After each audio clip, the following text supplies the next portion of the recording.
The Galactic Council's dismissal. The Galactic Council, an alliance of the galaxy's most dominant and ancient species, had always seen themselves as the guardians of cosmic order. Their wisdom and power shaped the fate of countless star systems, and they had encountered many species across eons of interstellar expansion. To them, humanity was just another minor species, technologically fledgling and insignificant compared to the vast powers the Council had marshaled for millennia.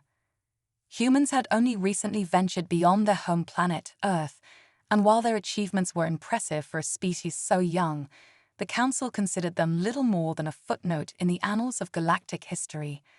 The human race, with its fragile biology and short history, was easily dismissed by the Council's representatives. Even the few remarkable whispers of human resilience and ingenuity seemed like exaggerated stories spun by those fascinated with novelty. But everything changed when an ancient, forgotten force awoke from the depths of space. The Council had always relied on diplomacy backed by overwhelming technological might. Their fleets were vast, their weapons unmatched, and their confidence unshaken by any adversary. Yet the enemy they now faced was unlike anything in recorded history. This foe, a force of unimaginable destruction, moved with terrifying speed and fury, annihilating entire fleets with ease. Negotiations were pointless. This enemy had no interest in diplomacy. Its purpose was annihilation, and it consumed everything in its path. The Council's battle-hardened fleets, boasting the most advanced weaponry, were decimated. Panic spread like wildfire. Desperate and shaken, the Council began to consider options that would have previously been unthinkable. Among these options was humanity. Out of sheer desperation, the Council reached out to Earth asking for help. Not out of respect or recognition of human potential, but because they needed any force that could stall the enemy's relentless advance. The message to Earth was terse and devoid of ceremony: send your fleet. The humans responded, but what the Council did not know, nor care to investigate, was just what humanity was bringing to the fight. The human fleet arrives. The anticipation aboard the Galactic Council's flagship was palpable. For centuries, this vessel had stood as a symbol of dominance, carrying the weight of countless victories and hard-earned peace. Its corridors were adorned with relics of past conquests, reminders of the Council's enduring power. But now, the air was thick with unease. The ancient enemy had shaken them to their core, and in their desperation, they had summoned a force they barely understood. The human fleet was on its way. Councillor Ivanth, an esteemed member of the Icarian species, stood in front of the massive viewport, her 4 eyes fixated on the swirling void of space. Her species had always prided itself on its tactical brilliance, its strategies responsible for many of the Council's victories over the centuries. Yet, even she felt a creeping doubt. The enemy they faced now was unlike anything they had encountered before. No strategy, no battle plan seemed to work. "We've been monitoring their communications," Ivanth's aide, a junior officer named Marth, spoke up from behind. His voice was strained, betraying the fear he struggled to contain. "The human ships are unconventional." Ivanth turned her head slightly, her interest piqued. Unconventional how? Mirth hesitated, choosing his words carefully. "Their designs, they're not like ours. The human fleet appears to favor heavy armor over speed. Their ships look bulky, almost crude, but their energy signatures suggest something far more advanced than we anticipated. It's as if they've engineered their fleet for durability, not just firepower." Ivanth's eyes narrowed. The humans were known for their resilience, a trait that had often been dismissed as insignificant by the Council. But now, in the face of this new threat, perhaps resilience was exactly what they needed. The comms officer, a slender avian species with vibrant plumage, chirped from his station. "Counselor, the human fleet has entered the system." The room fell silent. Ivanth stepped closer to the viewport, her eyes scanning the distant stars. A moment later, a cluster of ships emerged from the blackness, their silhouettes slowly taking shape. As they approached, the flagship's sensors displayed a detailed analysis on the holoscreen in front of her. At first glance, the human ships looked rough, almost industrial. There were no sleek curves or elegant lines, no glowing energy conduits or shimmering shields like the Council's fleets. Instead, the human ships were covered in thick layers of metal, bristling with weapons of all kinds. Their engines burned with a dull red glow, not the vibrant blue of advanced plasma drives. Ivan's first thought was that they looked primitive. But as the human ships closed in, more details emerged. The armor plating was not merely thick, it was layered with multiple materials, each designed to counter a different type of weapon. The weapons themselves were massive, far larger than anything the Council's ships carried, and the energy readings from their reactors were off the charts. These ships, Math's voice trembled, they're built for war. Arvanth nodded slowly, her earlier doubts beginning to shift. She had expected the humans to send a token fleet, a small force that would serve as cannon fodder in a larger conflict. But this was something else entirely. The human flagship, larger than any other, came into view. It dwarfed even the Council's own flagship, its black hull absorbing the light from nearby stars. It moved with a deliberate slowness, a testament to the weight of the armor and weapons it carried. "Open a channel to their commander," Arvanth ordered. A moment later, the screen flickered to life, revealing the image of a human. He was older, his face lined with age and experience. His uniform was simple, unadorned, but his eyes carried a sharpness that unsettled Arvanth. "This is Admiral Marcus Callahan of the United Terran Navy," the man spoke, his voice calm but firm. "We're here to assist." Arvanth studied him for a moment, trying to gauge the man behind the title. There was no arrogance in his tone, no bravado or posturing. He spoke as though the situation was already under control, as though he had faced similar challenges before and had always come out on top. "Admiral Callahan," Arvanth replied, "your fleet is unexpected." The Council had not anticipated such a substantial force. Callahan gave a slight nod. "We don't do things halfway. If we're in, we're all in." Arvanth glanced at the holoscreen, which continued to display readings from the human ships. The sheer energy output was staggering. "Your technology is impressive." Callahan's expression didn't change. "We had to innovate quickly. The universe doesn't wait for those who fall behind." Arvanth wasn't sure how to respond to that. For millennia, the Council had been at the forefront of galactic technology. They had always seen humanity as a younger, less advanced species, barely out of its infancy in terms of space exploration. And yet here they were, standing on the precipice of a war that the Council's finest could not win, with the humans presenting themselves as a potential solution. "We will coordinate with your fleet, Admiral," Arvanth said, finally finding her voice. "Our forces will move in unison." Callahan's eyes narrowed slightly. "With all due respect, Counselor, I believe it would be more efficient if we operated independently. Your strategies thus far have proven ineffective." Arvanth bristled at the implication, but she could not deny the truth of his words. "What do you propose?" Callahan leaned forward slightly, his face filling the screen. "Let us handle the frontline engagement. We'll draw the enemy's fire, force them into a defensive position. Your fleets can provide support from the rear, striking when the opportunity presents itself." It was a bold plan, one that would put the human fleet directly in the line of fire. But something in Callahan's voice, a quiet confidence, a certainty, made Arvanth believe it might just work. "Very well," she agreed, though her heart pounded in her chest. "We will proceed with your plan." The transmission ended, and Arvanth turned back to the viewport, watching as the human ships began to take formation. Their fleet moved with a precision that belied their bulky appearance, the ships maneuvering into position with a grace that seemed impossible for vessels of their size. As the Council's fleet began to align behind them, Maeve approached cautiously. "Do you think this will work, Counselor?" Arvanth didn't answer immediately. Her mind raced with the possibilities, the risks. The Council had never relied on another species for their survival, certainly not one they had once considered insignificant. "I don't know," she admitted quietly. "But for the first time, I believe we may have a chance." The battle loomed ever closer, and with it, the fate of the galaxy.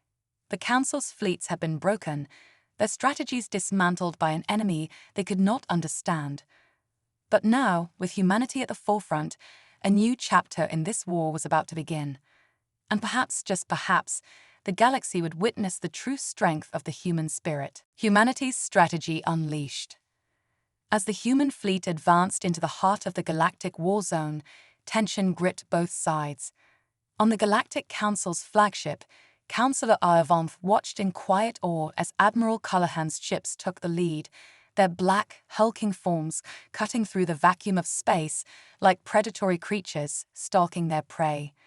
The Council had fought many enemies over the millennia, from rogue fleets to sentient machines, but never before had they encountered such an unpredictable and stubborn foe as the Qualak, an ancient species known for their brutal war tactics and unparalleled adaptability. The Qualak had decimated every fleet the Council had sent against them, each time learning and evolving in ways that baffled even the most seasoned generals. Their ships, organic in nature, seemed to regenerate after every battle. Every strike against them had been met with a devastating counterattack, and now the Qualak had pushed the Council to the brink of defeat. But the humans, untested in such large-scale galactic warfare, had come with an unconventional approach. Where the Council relied on precise tactics and advanced energy weapons, the humans had brought brute force, overwhelming firepower, and an audacity that defied logic. They were here to make a stand, and the galaxy would bear witness to it. In the command deck of the Terran flagship Vindication, Admiral Marcus Callahan stood before the tactical holo display, his sharp eyes analyzing the battlefield as it unfolded. His crew operated with practiced efficiency, coordinating movements and monitoring the Council's position. Callahan's mind was a whirl of calculations and possibilities, his military instincts honed through years of combat. But this war against the Qualak was something different. It wasn't just a test of strength, but of adaptability, something humanity excelled at. "Enemy ships are advancing," Lieutenant Jackson, the tactical officer, announced, his voice steady despite the magnitude of the threat. "They're moving faster than expected, sir." "Of course they are," Callahan muttered under his breath. He straightened and gave the order. "Initiate Phase 1. All forward battleships engage at maximum range. Keep our heavier artillery in reserve until we've analyzed their attack patterns." The human fleet surged forward, their battleships, bristling with massive cannons and missile pods, unleashed the first volley. Unlike the energy-based weapons the Council preferred, the humans favored kinetic weapons, solid projectiles accelerated to near-light speeds. These weapons were considered outdated by galactic standards, but in the hands of the Terran military, they were devastating. The first barrage hit the Qualak ships head-on. The enemy vessels, with their writhing, organic hulls, reacted immediately, shifting and undulating as they absorbed the blows. Some crumbled under the onslaught, their regenerative capabilities unable to keep up with the sheer force of the impact. Others adapted, their surfaces hardening, becoming resistant to the kinetic rounds. "They're learning already," Jackson noted, watching as the enemy ships began to change their forms. Callahan smirked. "Good, let them adapt. That's what Phase 2 is for." As the Qualak fleet pressed forward, their weapons came online. Unlike conventional energy blasts or missile fire, the Qualak's armaments were terrifyingly organic, launching corrosive bioplasma and swarms of parasite drones designed to strip enemy ships down to their metal skeletons. The Council had seen entire fleets disappear under these relentless assaults. But the humans were prepared. "Deploy the camera systems," Callahan ordered, his voice calm and calculated. The Vindication and the other human ships began to shimmer as new layers of armor unfolded from within. The camera systems, a last-minute innovation developed in response to the Qualak threat, were designed to adapt just as quickly as the enemy.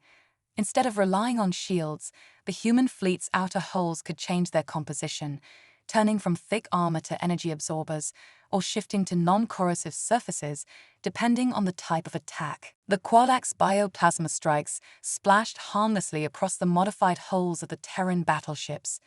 The parasite drones, designed to latch onto ships and tear through their systems, were met with an electric pulse that fried their circuits before they could even reach their targets. In the control room of the Council's flagship, Avonth watched in disbelief as the human fleet weathered the Qualak's attack. It was impossible.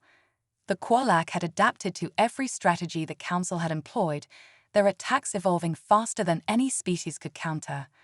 And yet, here were the humans, matching the Qualak blow for blow. "Their ships," Avonth whispered, "they're evolving." Her aide Mouth shook his head in astonishment. "It's not their ships, Counselor. It's their strategy.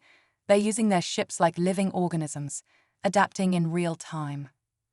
Avonth couldn't tear her eyes away from the holo display. "How?" Back aboard the Vindication, Callahan observed the Qualak's next move with grim satisfaction. "They're starting to panic," he murmured, watching as the enemy fleet began to split into smaller formations. "Now's the time." He activated the comms. "All forward units, execute Phase 3. Push them back." The human fleet surged forward once again, this time with a calculated ferocity.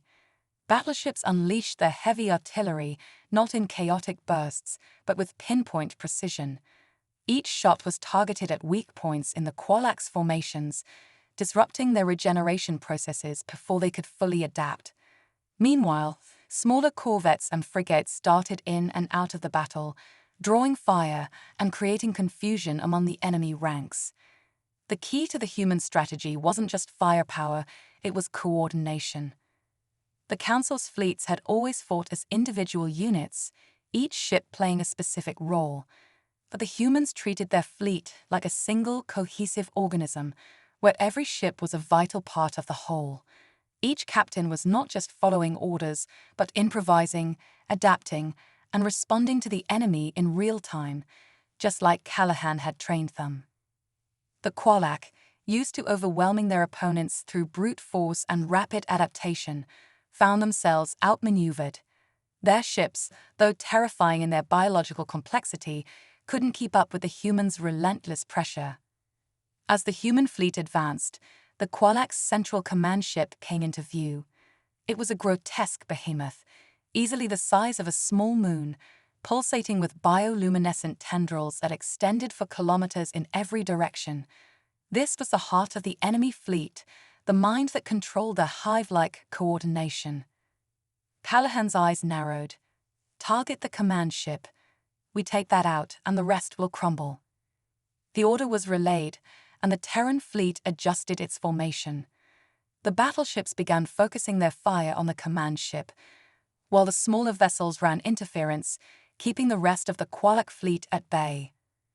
The Qualak command ship responded with a terrifying display of power. Massive tendrils lashed out, swatting away several human ships, their hulls crumpling like paper. Bioplasma cannons opened up, sending searing waves of energy toward the advancing fleet. But the humans pressed on, undeterred. "We're getting close," Jackson reported, his hands flying across the controls. "Their shields are weakening, but they're throwing everything at us." Callahan remained calm. "Prepare the Harbinger."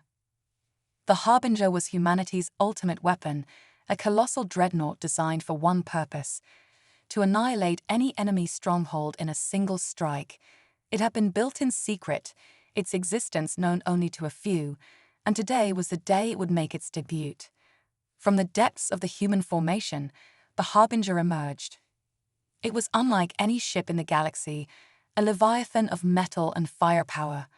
Its main weapon, a planet-cracking railgun, glowed ominously as it charged for a single devastating shot. "Fire," Callahan ordered, his voice steady. The railgun fired, a beam of pure destruction that tore through space itself. It slammed into the Qualak command ship with unimaginable force. For a moment, the enemy vessel seemed to hold, its organic hull struggling to regenerate. And then it exploded. The shockwave rippled across the battlefield, sending debris and fragments of the Qualak fleet in all directions. The remaining enemy ships, now leaderless and disoriented, began to falter. Cheers erupted across the human fleet. They had done the impossible. Callahan stood in silence, watching as the remnants of the Qualak fleet retreated. The war wasn't over, not yet, but they had struck a critical blow, one that would change the course of the conflict. "They'll be back," Jackson said quietly, his excitement tempered by the weight of what was to come. Callahan nodded. "Let them come. We'll be ready." On the Council's flagship, Yvonne stared at the holo display, her mind reeling. The humans had done what the Council couldn't. They had not only survived, but had triumphed in the face of an enemy that had brought the galaxy to its knees. She turned to Marth, her voice filled with awe. "The galaxy will never be the same again." Maith nodded, his eyes still fixed on the battlefield. "No, it won't." For the first time in millennia, the Galactic Council had witnessed something new. Something that challenged everything they thought they knew about war, about strength, about survival. Humanity had arrived on the galactic stage, and they were here to stay. The reckoning begins. The aftermath of the battle rippled through the galaxy like a supernova, shaking the foundations of every species that had once viewed humanity with indifference or contempt. The Galactic Council convened in an emergency session, their chambers buzzing with panic and confusion. The councillors, normally calm and composed, were now a storm of heated arguments and whispered fears as they realized that the balance of power in the galaxy had shifted, permanently. Councillor Ivanth, still processing the events she had witnessed from the bridge of her flagship, stood in the center of the assembly. Her reptilian features were drawn tight in contemplation, her mind racing through every potential scenario that could come next. She had seen with her own eyes what the humans were capable of, not just their raw strength, but their cunning, adaptability, and most terrifying of all, their unpredictability. "Order, we need order," boomed the voice of Supreme Councillor Thalar, a towering figure from the Sorgalian race, his large, shimmering wings outstretched as he struggled to control the chaos. The assembly hall fell into a tense silence, though the air crackled with tension. "We are here to discuss the matter of the human fleet and their role in our ongoing war with the Qualak. What happened today was unprecedented." A murmur of agreement rippled through the chamber.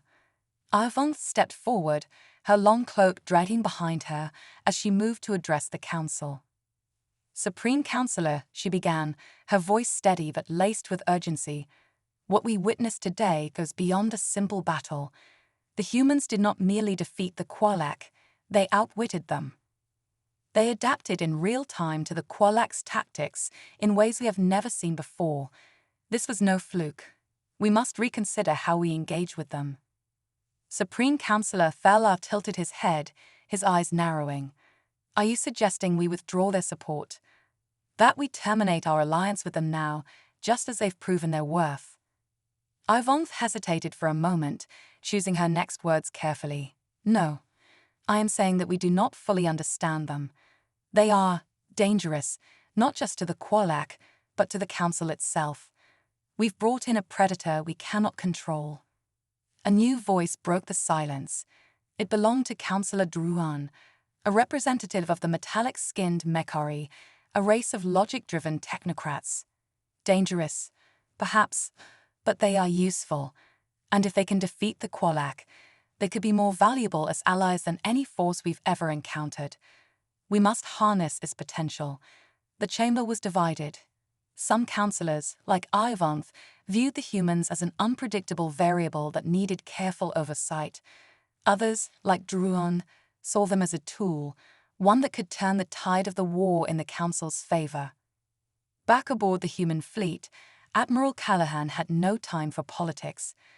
While the Council debated their next move, the Terran forces were busy regrouping and analyzing the data from the battle. Callahan knew that the Qualak would not take this defeat lightly. They were a species bred for war, and their capacity for revenge was as vast as the stars themselves. In the command center of the Vindication, the air was thick with the hum of machinery and the quiet chatter of officers and analysts reviewing the tactical logs. Holographic projections of the battlefield hovered above the central table, showing every movement, every maneuver from the battle. "Admiral," Lieutenant Jackson began, his eyes focused on a particular section of the data, "we've identified patterns in their response. After our second assault, they shifted their formations in a way that suggests their command protocols were disrupted. It wasn't just panic, it was like they were reconfiguring." Callahan nodded, his mind already processing the implications. "That means we hurt them more than we thought. If they're trying to reconfigure, we might have disrupted their whole chain of command. But it also means they'll come back stronger. They won't make the same mistakes twice," Jackson agreed. "But neither will we." Callahan's mouth twitched into a small, grim smile. "No, we won't." Just then, the holographic display flickered, and a new image appeared, a transmission from the Galactic Council. Callahan's smile faded. He knew that this call would be more about politics and strategy, and he had little patience for the Council's bureaucratic posturing. He accepted the transmission, and the stern face of Councillor Iovanth materialized before him. "Admiral Callahan," she began, her voice sharp, "the Council has convened to discuss the unexpected outcome of today's battle. Your fleet's performance was impressive, but there are concerns about the long-term implications of your tactics. The Council needs assurances that humanity will remain committed to the Alliance." Callahan folded his arms, his eyes narrowing. "Councillor, with all due respect, humanity didn't come here to play politics. We're here to win. We've proven we can handle the Qualac, and will continue to do so. What's your concern exactly?" Ivan's eyes glimmered with a mixture of admiration and wariness. "Our concern, Admiral, is that your species' methods are unpredictable. You do not fight like the other races of the Council. You do not rely on the same technologies or strategies, and that makes you both valuable and dangerous." Callahan's jaw tightened, but he kept his voice calm. "Unpredictable doesn't mean unreliable, Councillor. We adapt because that's what we do. The Qualac evolve with every battle, and if we fought like everyone else, we'd already be dead." There was a pause. Ivan studied him carefully, as if weighing his every word. "The Council will continue to monitor the situation. We expect updates on your fleet's movements and strategies going forward." "Understood," Callahan replied, his voice clipped. "But make no mistake, Councillor, we're here to end this war, and we'll do whatever it takes to make that happen." The transmission ended, and Callahan turned back to his officers. His expression hardened as he processed the conversation. "They don't trust us," Jackson observed quietly. Callahan exhaled sharply. "No, they don't. But that's not our problem right now. Focus on what we can control. The Qualac will be back, and when they are, we'll be ready." Meanwhile, in the dark corners of the Qualac's territory, a storm was brewing. In the aftermath of the battle, the Qualac fleet had limped back to their stronghold, licking their wounds and seething with rage. But deep within their command ship, the Qualac High Mind, the collective intelligence that governed their species, was already calculating its next move. In a massive chamber, bathed in eerie green light, the organic tendrils of the High Mind pulsated with life. It was a vast, living entity, its neural network stretching across the entire fleet. Every ship, every soldier, was connected to it, their thoughts and actions guided by its singular will. The battle with the humans had been unexpected, but not disastrous. The High Mind had learned much from the engagement.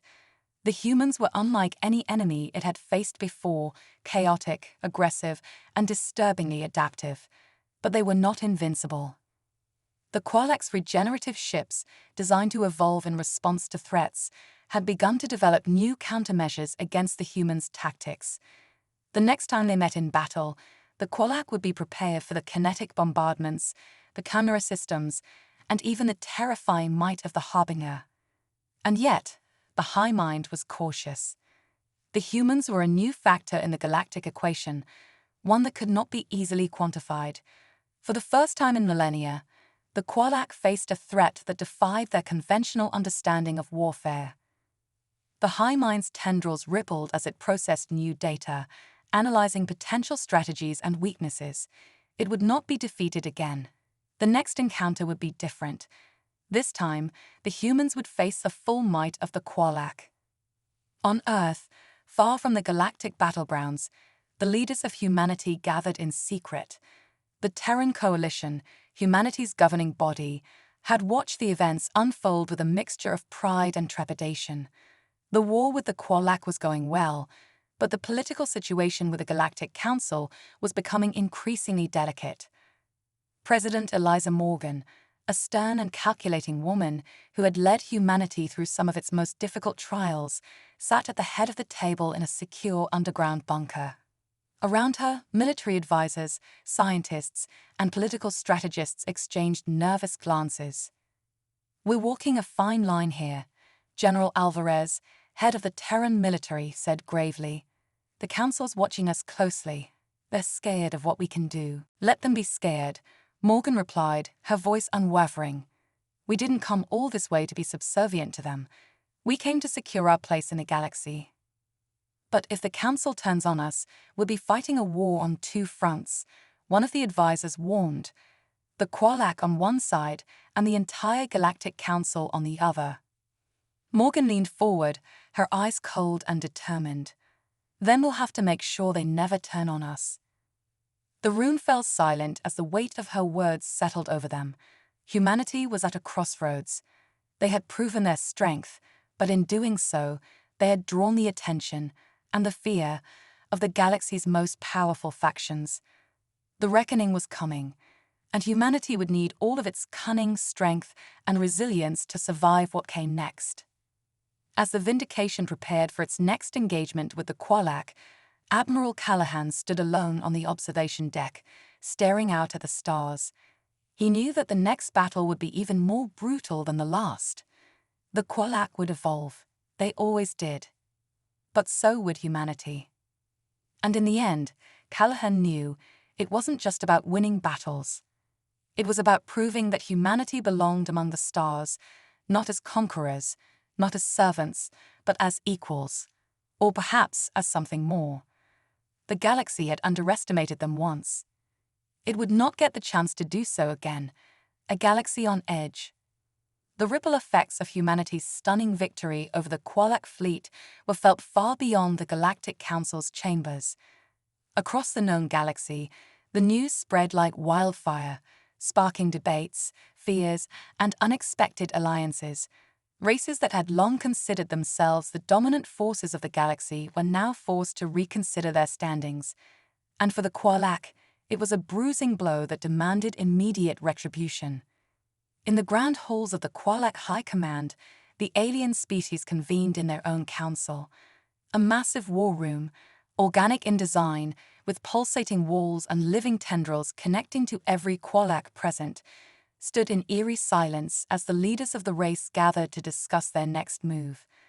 At the center of it all was the high mind, its vast consciousness extending through the chamber, guiding and monitoring every decision. The Qualac, once thought to be an unstoppable force in the galaxy, were wounded. The humans had done more than defeat their fleet. They had exposed a critical vulnerability, an enemy who could adapt faster than their own evolutionary biology. "They are not like the others," hissed a Qualac commander, its voice a guttural growl vibrating through the room. "They do not follow the logic of war as we understand it." Another Qualac, with sleek blue skin and spiny ridges along its body, responded, its voice dripping with disdain. "They are primitive. This was an anomaly. Next time, we will annihilate them." The high mind's tendrils pulsated as it processed the conversation. Its voice, a unified chorus of thoughts, echoed through the chamber. "The humans are more than primitive. They are chaos made manifest. Their strategies deviate from patterns. They exploit what others cannot see. And they are evolving." This revelation caused a ripple of discomfort among the Qualac leaders. For a race that prided itself on constant adaptation, the thought that another species could surpass them in this regard was both alarming and infuriating. "What is to be done, High Mind?" one of the commanders asked, its tone uncertain for the first time. If they continue to evolve in this manner, they could become a greater threat than the Council. The High Mind's tendrils writhed in contemplation. The humans must be studied. Their strengths, their weaknesses, their very essence. We will send our agents into their systems, and we will uncover what makes them so dangerous. When the time is right, we will strike again, but not as before. This time, we will exploit their greatest vulnerability, their overconfidence. Back in human space, preparations were already underway for the next inevitable confrontation. On Earth, President Eliza Morgan and her advisors met with leaders of the Terran Coalition's military and intelligence branches, their faces grim as they pored over reports of the Qualac's retreat. General Alvarez stood at the head of the table, a holomap of the galaxy spread out before him. "The Qualac won't stay quiet for long," he warned, his voice edged with tension. "They'll regroup, and when they come back, they'll be smarter. We have to be ready." President Morgan's gaze was steady, but there was a hardness in her eyes. "We've proven we can win against them. Now we need to ensure that the Galactic Council understands exactly who we are. We won't let them sideline us any longer. If the Council thinks they can use us as a pawn in their games, they're in for a rude awakening." As the conversation continued, a new figure entered the room, Director Eva Nakamura, head of the Terran Intelligence Division. She carried with her a datapad, her expression serious. "Madam President, Generals," Nakamura began, her tone precise and measured, "we've intercepted communications from the Qualac. They're planning to send infiltrators into our territory, likely to gather intelligence on our fleets and technologies. This isn't just a military threat anymore. They're trying to learn how we think, how we operate." President Morgan's expression darkened. "And how do we stop that?" Nakamura smiled, but it was the smile of someone prepared for a challenge.